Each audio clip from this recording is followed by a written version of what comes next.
அஸ்ஸலாமு அலைக்கும் மக்களே, வெல்கம் டு டுடே சமையல். இன்னைக்கு லஞ்ச் பாக்ஸ் ப்ரிப்பேரிங் தக்காளி சாதம் எப்படி பண்ணலான்னு பார்க்கலாமா? வாங்க வீடியோக்குள்ளே போகலாம். 2 தக்காளி, 1 வெங்காயம், கொஞ்சமாக புதினா, கொஞ்சம் மல்லித்தலை, 2 பச்சை மிளகாய் எல்லாம் பொடியாக கட் பண்ணி வச்சிடணும். இப்போது ஸ்டவ்வில் கடாயை வச்சுட்டு ஆயில் விட்டுட்டு பொடியாக நறுக்குன வெங்காயத்தை அதில் போட்டுடலாம். போட்டு லைட்டாக வதக்கி விடலாம். 1 கிராம்பு, 1 ஏலக்காய், 1 சின்ன பிரியாணி இலை போட்டு லைட்டாக வதங்கினதுக்கப்புறமா இப்போ தக்காளி புதினா எல்லாம் கட் பண்ணி வச்சுருக்கோம்ல, அதையும் அதில் போட்டு வதக்கி விடலாம். 1/4 ஸ்பூன் சால்ட்டு போட்டு நல்லா கொஞ்சம் தக்காளி வதங்கி வரட்டும். தக்காளி வதங்கி வந்துருச்சு. இப்போது கொஞ்சமாக மஞ்சள் தூள் போட்டு பச்சை ஸ்மெல் போக்காட்டி எல்லாம் வதக்கி விட்டுக்கிடலாம். வதங்கி வந்துருச்சு. இப்போ நம்ம சாதம் எடுத்து வச்சுருக்கோம்ல, அந்த சாதத்தை அதில் கொட்டிடலாம். கொட்டு நல்லா கிளறி விட்டுடலாம்.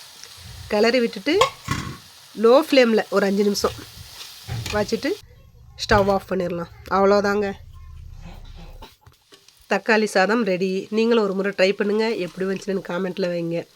என்னுடைய வீடியோஸ் உங்களுக்கு பிடிச்சிருந்தால் லைக் பண்ணுங்கள், ஷேர் பண்ணுங்கள், சப்ஸ்கிரைப் பண்ணுங்கள். பெல் ஐக்கானை மறக்காமல் கிளிக் பண்ணுங்கள்.